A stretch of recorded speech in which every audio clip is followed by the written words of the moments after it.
Dice la Biblia en Efesios capítulo 1, versículos del 1 al 6, y hoy estaremos empezando esta serie de sermones que tiene como título Sanidad.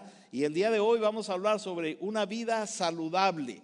Dice la palabra de Dios en Efesios capítulo 1, versículo del 1 al 6. Es Pablo el que está hablando y dice de esta manera. Dice, Pablo, apóstol de Jesucristo, por la voluntad de Dios, a los santos y fieles en Cristo Jesús que están en Éfeso. Gracia y paz a vosotros, de Dios nuestro Padre y del Señor Jesucristo. Bendito sea el Dios y Padre de nuestro Señor Jesucristo, que nos bendijo con toda bendición espiritual en los lugares celestiales en Cristo, según nos escogió en Él antes de la fundación del mundo, para que fuésemos santos y sin mancha delante de Él, en amor, habiéndonos predestinado para ser adoptados hijos suyos por medio de Jesucristo, según el puro afecto de su voluntad, para alabanza de la gloria de su gracia, con la cual nos hizo aceptos en el amado. Amén. Tome asiento, mi hermano, por favor, tome asiento. El título de estos 8 sermones es de la serie que estaremos tomando del libro de Éfeso. Y nomás para platicar un poquito del libro de Éfeso, el libro de Efesios o Éfeso era la ciudad donde se escribió a quien supuestamente dirigió Pablo esta carta. Pero esta no era una carta dirigida a la iglesia de Éfeso, que estaba ahí en la iglesia de Éfeso, sino que era una carta circular. Y la primera iglesia que recibió la carta de esta carta que se mandaron a todas las iglesias de Asia fue la iglesia de Éfeso, y por ahí creo que es por eso, dicen los teólogos, que le pusieron Efesios, pero realmente no era una carta dirigida exclusivamente a esa iglesia, sino a todas las iglesias que había en aquel tiempo, y ahí nosotros estamos incluidos. Hoy empiezo este proceso de 8 sermones que voy a estar haciendo un acróstico, y cada domingo estaremos predicando sobre una letra de la palabra sanidad, una letra diferente. Hoy vamos a estar hablando sobre saludable, una vida saludable. Por eso la letra S de este acróstico. Y la idea central, hermanos, del sermón del día de hoy, del tema del día de hoy, es que quiero dejar como base el día de hoy que antes de que Dios nos pida hacer algo para Él, antes de que Dios nos pida que desarrollemos algo para Él, todo lo que nosotros necesitamos para desarrollar lo que Dios quiere que hagamos, tanto como padre, como esposo, como hijo, como ciudadano, cualquier función, como miembro de la iglesia, cualquier función que Dios quiere que nosotros desarrollemos aquí en la tierra, en nuestra existencia, antes de que Dios nos pida que hagamos algo para Él, Dios nos ha dado todo lo que necesitamos para ser exitosos. Amén, hermanos. Eso quiero dejarlo como base. De esa base es donde quiero partir en estas 8 semanas. Cuando nosotros estamos construyendo una casa, los que saben de construcción, saben que la cimentación es la fase más importante para construir algo que verdaderamente queremos que dure. Podemos tener nosotros buenos planes de una buena casa, podemos tener un exterior precioso, una apariencia muy bonita de una casa grande y bonita, podemos ponerle las mejores ventanas, las mejores puertas caras, podemos ponerle un techo bien hecho, bien bonito, atractivo, pero si el cimiento, si la base se desborona y empieza a moverse, hermanos, todo lo que hemos hecho, todos los elementos que hemos puesto sobre esa casa no sirven para nada. El fundamento es muy importante. Eso es también cierto, hermanos, en la vida cristiana. A veces nosotros vemos personas con exteriores perfectos, que con apariencia de éxito, de triunfo, sus vidas parece que están viviendo el sueño americano. Pero si sus cimientos se desboronan de esas personas, nos damos cuenta entonces que todo lo que hemos construido sobre un cimiento defectuoso se desborona. Es por eso que los cimientos son muy importantes. Y hoy, si usted me permite, quiero hablar sobre el fundamento de una vida saludable. Cómo poder asegurar, tener y construir una vida saludable. En los años 90, nosotros estábamos como misioneros en Nashville, Tennessee, cubríamos todo el estado de Tennessee, abriendo obra hispana. En esos tiempos, 94, más o menos en el año 94, un tornado pasó por Tennessee y destruyó toda esa área de Tennessee, la destruyó. Todo lo que es el área de Nashville, destruyó cerca del aeropuerto ahí. Más de 150 viviendas y edificios y negocios fueron destruidos, incluyendo un negocio que mi esposa tenía que se llamaba Puro Party. Así se llamaba, Puro Party. Mi esposa tenía un negocio donde vendía vestidos para novia, para quinceañera, rentaba brincolines, sillas, mesas, todo lo que tenía que ver con fiestas. Por eso se llamaba Puro Party. Pero ese tornado llegó y barrió toda esa área y destruyó todos los negocios, destruyó todas las casas que estaban ahí, excepto la cimentación de los edificios que estaban ahí. Hermanos, cuando llegan las tormentas, destruyen cualquier cosa, menos los cimientos. Por eso nosotros, hermanos, necesitamos bases sólidas, bien fuertes, porque tarde que temprano van a llegar tormentas como las que llegaron esta semana para nuestra iglesia. Tarde que temprano van a llegar tormentas como las que llegaron para muchas de nuestras familias. Tarde que temprano van a llegar momentos en que las tormentas nos van a atacar.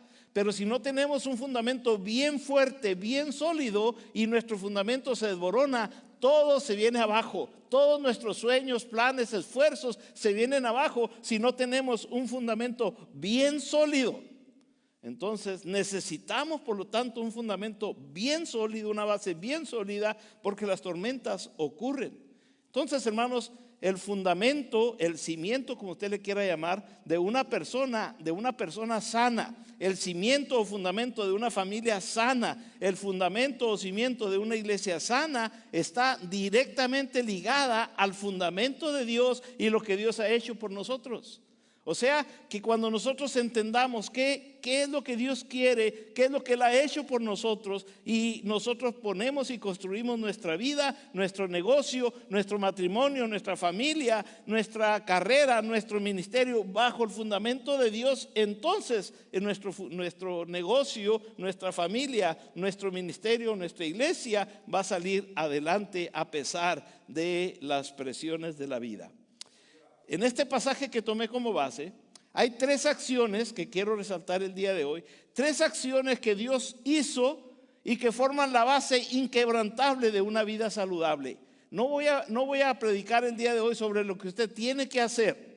Quiero el día de hoy ayudarle a entender lo que Dios ya hizo por usted, para que usted entonces tenga la confianza de construir bajo lo que Él ya hizo por usted, y así usted pueda tener una vida saludable y exitosa. 3 acciones que Dios tomó. La primera acción que Dios hizo, la primera acción de Dios es que Dios nos dio todo lo que necesitamos para disfrutar de una vida saludable y de una vida vibrante. Amén. No, hermano, como que no me lo creen. Como que no creen que Dios ya proveyó todo eso. Vamos a leer todos juntos ahí donde dice primera acción de Dios. 1, 2, 3, dice primera acción de Dios. Dios nos dio todo lo que necesitamos para disfrutar una vida saludable y vibrante. Dígale al que está a un lado de usted, dígale, Dios nos dio todo lo que necesitamos para disfrutar de una vida saludable y vibrante. Ahora al que está a un lado de usted, dígale, sí, yo creo que Dios nos dio todo lo que necesitamos para disfrutar una vida saludable y vibrante. Amén. Gracias, Señor. Él ya no lo dio. Él ya no lo dio. Pero ¿qué dice el versículo 3? ¿Qué dice la Biblia? Una cosa es lo que yo venga a decirles y animándoles, y como psicólogo yo puedo aventarles palabras bonitas y animarlos y salir de aquí en una nube. Pero si no tenemos una base sólida, ¿qué dice la Biblia? ¿Qué dice Dios? ¿Cuál es la promesa de Dios? ¿Qué la Biblia nos enseña? Hermanos, nos vamos a caer de la nube como Cornelio Reina, el mexicano ese. Pero ¿qué dice la Biblia entonces? Miren lo que dice el versículo 3. El versículo 3 dice de esta manera: bendito sea el Dios y Padre de nuestro Señor Jesucristo, que nos bendijo, dice la Biblia, con toda bendición espiritual en los lugares celestiales en Cristo. No dice nos va a bendecir, sino dice ya nos bendijo. Ya nos dio todo lo que necesitamos para ser personas de éxito. Ya nos dio lo que necesito para construir mi hogar, mi matrimonio de éxito. Ya me dio todo lo que necesito para construir mi negocio de éxito. Ya me dio todo lo que necesito para desarrollar todo el potencial y la carrera que Él tiene, la profesión que Él tiene para mí y ser un profesionista de éxito. Ya me dio todo lo que necesito para que esta iglesia sea una iglesia sana, una iglesia de éxito. Dice la Biblia, ya no lo dio. Ya lo tienes, hermano. Dios ya tomó la parte. Dios dice, yo estoy construyendo el fundamento y te puse todo lo que necesitas para que triunfes, para que vayas de triunfo en Cristo Jesús. Esto nos dice mucho sobre la generosidad de Dios. Dios es generoso, pero también la iniciativa de Dios. Él tomó la iniciativa, no por lo que tú hayas hecho. Dice la Biblia que estamos muertos en delitos y pecados, y Dios tomó la iniciativa, aún estando muertos en pecados, aún estando muertos y alejados de la ciudadanía de Dios. Dios toma la iniciativa de bendecirnos y proveer todo lo que necesitamos para ser personas de éxito. Hermanos, mi Señor Jesús no es un Dios tacaño. Mucho antes de que nosotros respondamos a Dios, Él se asegura de que nosotros tendríamos todo lo que necesitamos para ser personas de éxito. Él se aseguró de proveer todo lo necesario. Dios no es un Dios tacaño. Jesucristo no es un Dios avaricioso o tacaño. ¿Qué es eso? A lo mejor yo uso a veces palabras que a lo mejor no se entienden. Mis hermanos, Dios no es avaricioso, Dios no es tacaño. Como en Monterrey dirían, aquí en Monterrey, México, Dios no es codo. Como en Colombia dirían, Dios no es lichigo. Como en México, en el sur de México dirían, Dios no es agarrado. Como en Argentina dirían, Dios no es rata o amarrete. Como en Venezuela dirían, Dios no es pichirre. Como en España dirían, Dios no es riñica. Como en Panamá dirían, Dios no es maceta. Como en Costa Rica dirían, Dios no es mozotes. Como en Chile dirían, Dios no es manito de guagua. Como en Perú dirían, Dios no es duro. Y como yo diría, Dios no es piedra. Dios es generoso. Y dice la Biblia aquí en el versículo 3, bendito sea ese Dios generoso, bendito sea ese Dios de amor, Padre de nuestro Señor Jesucristo, que ya nos bendijo con toda la bendición espiritual que necesitamos para salir adelante.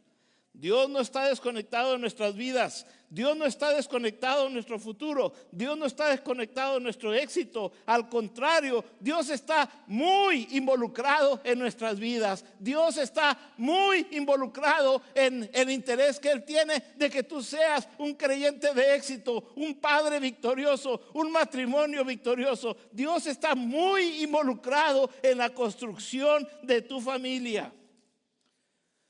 Uno de mis versículos favoritos y uno que me ha ayudado mucho a lo largo de los años está en 2 de Pedro 1, versículos 2 y 3. Y dice la Biblia, gracia y paz os sean multiplicadas en el conocimiento de Dios y nuestro Señor Jesús. Dice el siguiente versículo, todas las cosas que pertenecen a la piedad. Miren lo que dice el versículo 3.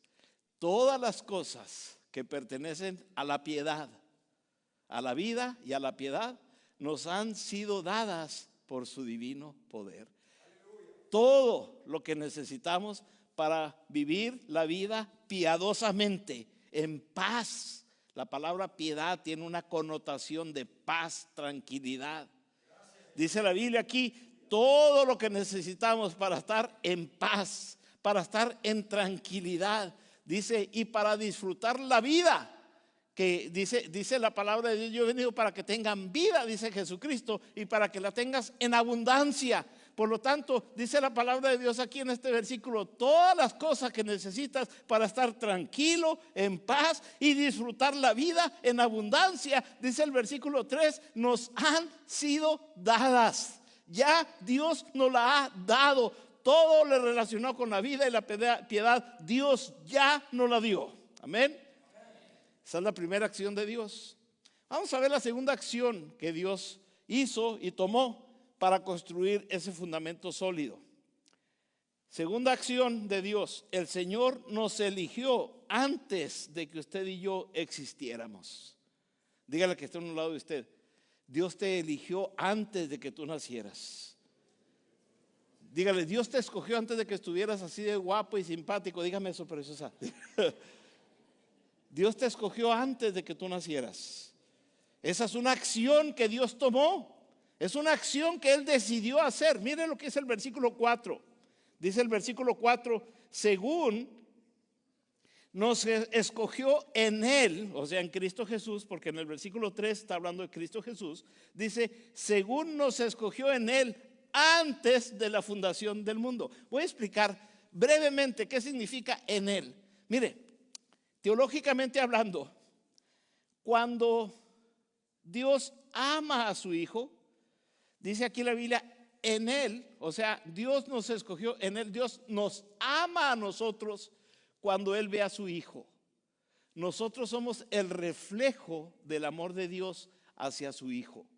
Entonces, así como Dios provee para su Hijo, Dios ama a su Hijo, Dios cuida a su Hijo, Dios le encanta tener una relación con su Hijo, y Dios provee todo lo que su Hijo necesita y lo sentó en lugares celestiales, en el trono celestial, para que reine soberanamente como Rey de Reyes y Señor de Señores, con todo ese amor y cuidado. Dios nos escogió en Cristo. Eso es lo que dice el versículo 4. Según nos escogió en Él antes de la fundación del mundo. O sea, antes de que usted naciera, Dios ya lo amaba, porque amaba a su Hijo Jesucristo, y ve a su Hijo Jesucristo en nosotros, a través de nosotros. Es lo que la palabra de Dios nos está diciendo aquí. Entonces, Dios nos escogió mucho antes de que existiéramos en Cristo Jesús. El asunto, hermanos, y lo que quiero resaltar, no es cómo es que Dios nos eligió. No vamos a entrar aquí en esta controversia teológica, que unos creen en la predestinación, que otros no creen en la predestinación, y que otros creen la libertad, la decisión libre, otros que ya somos predestinados. No vamos a entrar en ese asunto el día de hoy. Venga al Instituto Bíblico, ahí voy a estar hablando sobre todo eso. Este es un anuncio no pagado, del Instituto Bíblico. Esto, hermanos, que estoy hablando el día de hoy, no es un asunto no es cómo Dios nos eligió, sino el versículo 4 resalta que Él lo hizo. Él te escogió. Él te escogió. Hermanos, a mí no me importa cómo Él me escogió. A mí no me importa cómo lo hizo, qué parámetros usó. Él me escogió y soy parte de su familia. Gloria a Dios por ello. No me importa si me escogió o no me escogió a través de la predestinación, a través de la decisión libre, a través de lo que sea. Él me escogió, dice la palabra de Dios. Y si Él me escogió, yo glorifico su nombre. Amén. ¿Qué significa saber que, para ti, qué significa saber que Dios te ha escogido para que le conozcas? Significa todo.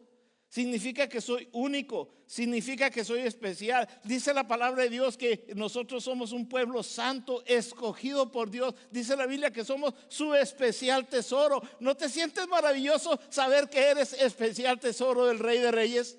En aquel tiempo no había bancos. En aquel tiempo no había lugares donde usted podía depositar su dinero, y ahí estaban las bóvedas seguras. La gente millonaria, la gente que tenía dinero, usaba en las ropas, aquí en los bordados de las ropas, ellos ponían sus piedras preciosas, y donde quiera que ellos iban, ellos llevaban la ropa con los diamantes, con las piedras preciosas, donde quiera que ellos iban. Eran tesoros movibles. Eso es lo que la palabra de Dios dice, que nosotros somos ese especial tesoro, ese tesoro que va juntamente con el rey. Donde quiera que el rey va, donde quiera que el dueño va, ahí va su tesoro. Nosotros somos el especial tesoro de Jesús. ¿No te parece que eres único? Hermano, si yo tuviera todas mis riquezas escritas en este saco, créame que no dejaría ese saco en cualquier lugar. Alguien dejó su chamarra el jueves, aquí venimos, y tuvimos la reunión de varones y alguien dejó su chamarra ahí y yo esperé que alguien la reclamara. Nadie la reclamó la chamarra. Créame que si en esa chamarra estuviera la cartera con $10, anduvieran preguntando, pastor, ¿no está por ahí mi chamarra por $10? Imagínese si usted tiene aquí todas sus riquezas, usted se moriría por buscar dónde están sus riquezas. De esa manera Dios nos cuida, somos su especial tesoro. Dice la palabra de Dios aquí que la segunda acción es que Él nos escogió para que estuviésemos con Él. Tu vida, mi hermano, no es accidental. No es accidental. Dios ha estado involucrado en tu existencia desde mucho antes de que tú existieras. Dios está involucrado e interesado en tu vida. Él te eligió para bendecirte. Eres escogido de Dios para la honra y gloria del Rey de Reyes que te ha escogido. Dios es firme, mis hermanos. Dios es inquebrantable. Dios está en pleno control, sin importar lo fuerte y tupido que sean tus tormentas a tu alrededor. Dios te ha escogido para bendecirte y ha prometido proveer todo lo necesario porque eres el escogido de Dios para que seas una persona de éxito. Dios te escogió antes de que tú existieras. La tercera acción que Dios tomó, construyendo el fundamento según el pasaje, el libro de Efesios, es que Dios nos permitió tener una relación íntima con Él. Dios quiere que nosotros nos relacionemos con Él. Dios quiere que lo conozcamos, que sepamos cómo es ese Dios que misericordiosamente nos escogió, que misericordiosamente sin merecerlo provee todo lo necesario para que yo sea una persona feliz, una persona de éxito, para construir un matrimonio feliz, un matrimonio triunfante, para construir una familia victoriosa, una vida saludable. Dios quiere que lo conozcamos. Mire lo que es el versículo 5. Dice el versículo 5, en amor, está hablando del Señor Jesús, ¿cuál fue el motivo que motivó todo esto? Dice, en amor. Es el amor que Dios tiene para nosotros. Dice, habiéndonos predestinados para ser adoptados hijos suyos. Para ser adoptados hijos suyos por medio de Jesucristo. Hermano, mire, yo tengo 4 hijos, hasta donde yo sé. Tengo 4 hijos. Y cuando mis hijos eran adolescentes y estaban en la rebeldía, yo los llevaba a la escuela, se bajaban para ir al high school y siempre les decía esto: mi hijo, venga, voltea a verme, véame a los ojos. Y me voltean a ver y estoy seguro que me están viendo mis hijos porque ellos nos ven todos los domingos. Y les decía, míreme a los ojos. Uno se llama Rafael, el otro se llama Javier. Míreme a los ojos. Y los dos me voltean a ver. No se les olvide que ustedes son Ávila. Ahora sí, ya váyanse. Ahora mis hijos dicen, nos caía mal eso que nos decía. Porque no entendíamos de primero, no entendíamos qué quería decir. Pero conforme pasó el tiempo y uno de ellos dice, empecé a realizar qué significa ser Ávila. Entonces, ser Ávila significa que hay unidad. Ser Ávila significa que tienes un sistema de apoyo que cuando hay una necesidad todos salimos a apoyar. Ser Ávila significa que conocen a Jesucristo, le sirven a Jesucristo. Ser Ávila significa que primero está Dios que cualquier otra cosa. Entonces hay algunos principios que incluía el hecho de saber que soy Ávila.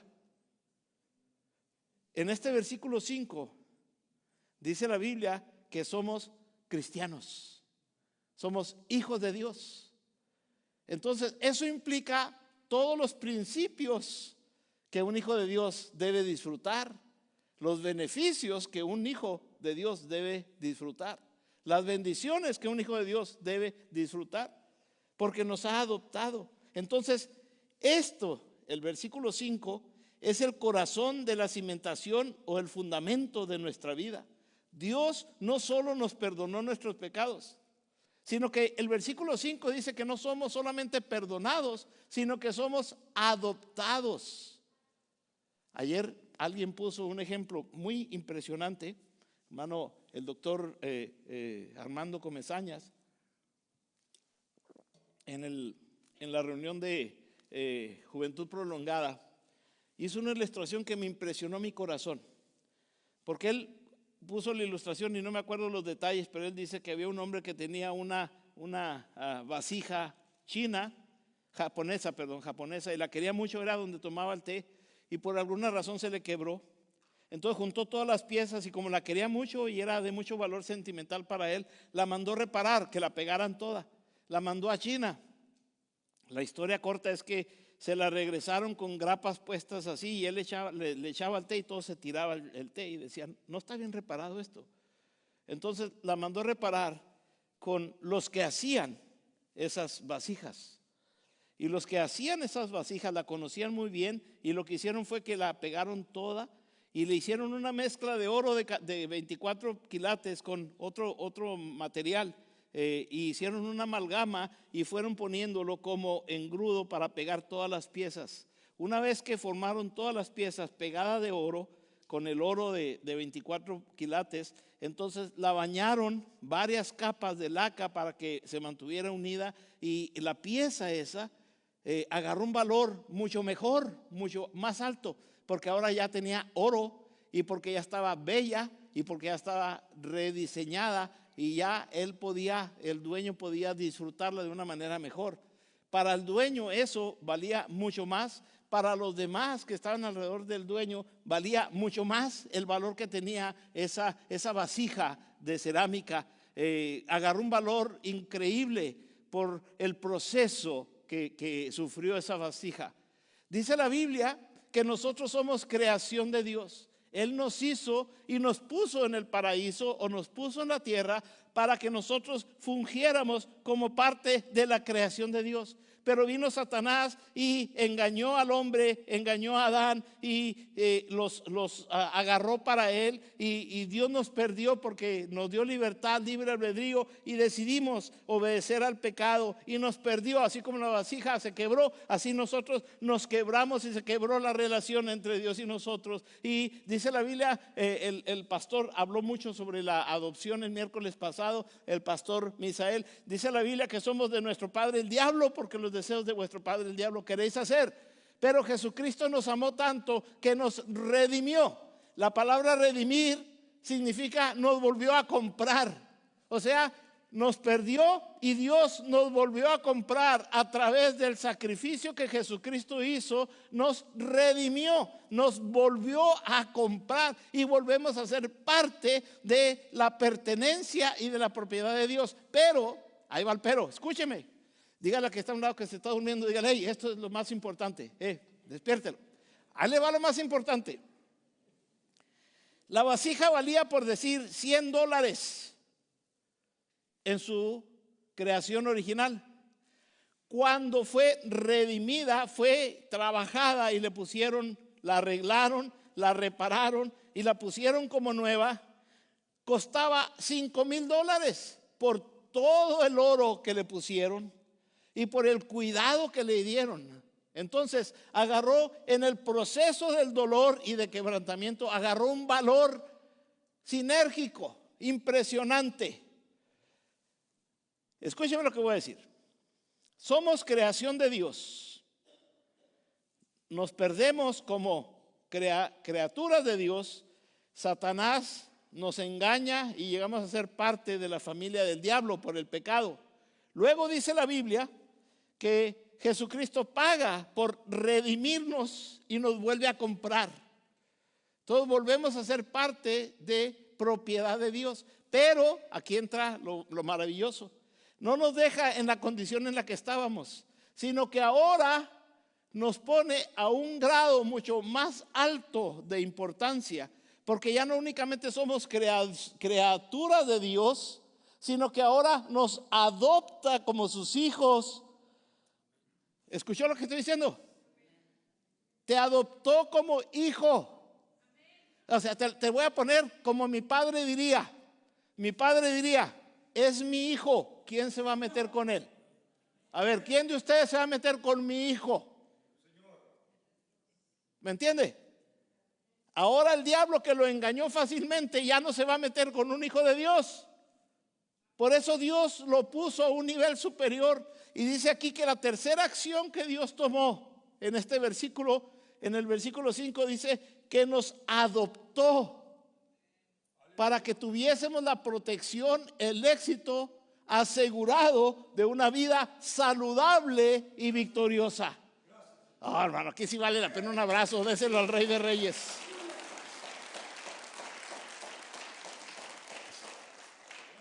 Ya no somos sirvientes contratados, ahora somos niños queridos. Mire lo que dice el versículo 5, me encanta el versículo 5. Dice, en amor, habiéndonos predestinado para ser hijos suyos. Hijos suyos. Es como decir, son mis babies, son mis elegidos, son mis preferidos. De donde yo vengo dirían, es mi chiple. ¿Sí entiende eso? Sí. Es mi chiple. En mi familia dirían, es mi Carmelo. ¿Sí sabe por qué? Porque una tía tenía un hijo que se llamaba Carmelo y no le importaban los demás, nada más Carmelo. Todo lo que Carmelo quería le daba, le cocinaba, le daba todo lo que Carmelo quería, era su Carmelo. Y todos decían, no, pues este es su Carmelo. Y nosotros ahora decimos, no, pues este es mi Carmelo, ¿verdad? O es el Carmelo del hermano. El hermano tiene un Carmelo y cada uno de ustedes tiene un Carmelo, ¿verdad? Son los chiples, los escogidos, los elegidos, los preferidos. Son los Carmelos. Dice la Biblia aquí, mi niño, son mis hijos. Hace tiempo éramos misioneros en el oeste de Texas, en los 90s. Yo creo que era en el 92, 93. Y la convención mexicana fue en Lubbock, Texas. Ya el tiempo se me fue. Bueno, después les platico eso mejor. Éramos misioneros en el área del oeste de Texas y la convención mexicana fue en Lubbock, Texas. Cuando terminó la convención, ya cada quien se fue a su casa, y una familia, no recuerdo los nombres de estos hermanos, venían y como terminó noche y para no pagar una noche más de hotel en Lubbock, porque ahí en Lubbock no hay nada, ahí ustedes, pobrecitos los de West Texas, ¿verdad? Dios los bendiga. Y decidieron venirse acabándose la convención. Como a las 10 de la noche agarraron la carretera y se vinieron. Y la carretera de Lubbock a Midland es una carretera derecha, aburrida como ella sola. No hay ni una luz, no hay nada ahí. En ese camino no dan ni lástima. Y sigue caminando. Bueno, la historia corta es que este hermano, como venía cansado, se quedó dormido y tuvo un accidente. Se volteó. Venía él, su esposa y su hijo. Llegó la policía, lo sacaron, a él lo sacaron inconsciente, gracias a Dios se recuperó, y sacaron a la esposa también del carro volteado, y cuando lo estaban subiendo a la ambulancia, empezó la hermana, mi bebé, ¿cómo está mi bebé? Mi bebé, estoy hablando de los 92, 93, entonces no era ley traer un car seat en aquel tiempo.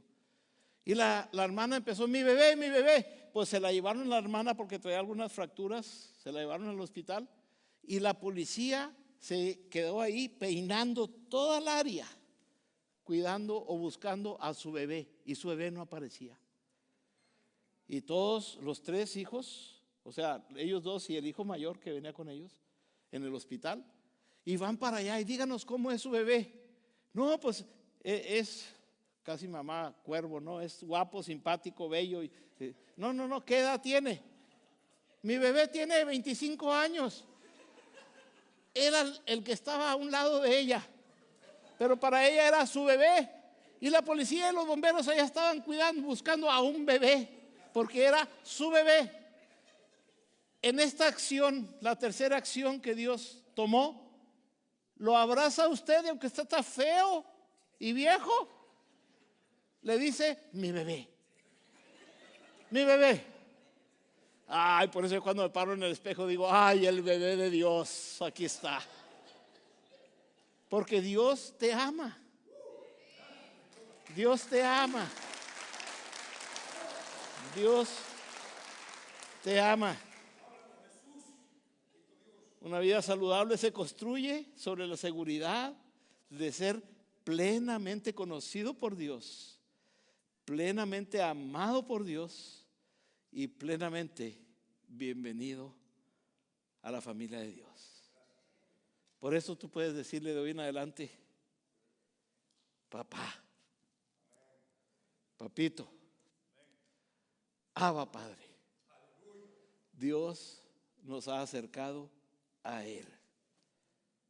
En conclusión, para construir hogares saludables, es importante que nos aseguremos de darle a Jesús el lugar que Él debe tener como fundamento de nuestras vidas, como fundamento de nuestro matrimonio, como fundamento de nuestro hogar, como fundamento de nuestras finanzas, de nuestro negocio, como fundamento de nuestros matrimonios, de nuestras familias, de nuestras vidas, como fundamento de nuestra iglesia. Hoy Dios te ha dicho, yo construí el fundamento. Ahora sí, bajo este fundamento vamos a construir. Cuando nosotros regresamos para Tennessee, regresamos a esa área donde estaba el negocio de mi esposa para ver a dónde se nos fueron los $150,000 que habíamos pedido prestados. Y quedó el fundamento nada más. Pero ahora nadie sabe lo que pasó ahí en esa área, porque sobre ese fundamento sólido ya hay otro edificio mucho mejor que el que ahí estaba. Bajo el fundamento de Cristo Jesús, si tú traes tu vida quebrada, destruida por las tormentas de la vida, Cristo la toma, la reconstruye, te adopta y te construye nuevo. Por eso dice la Biblia, nueva criatura es a los que están en Cristo Jesús.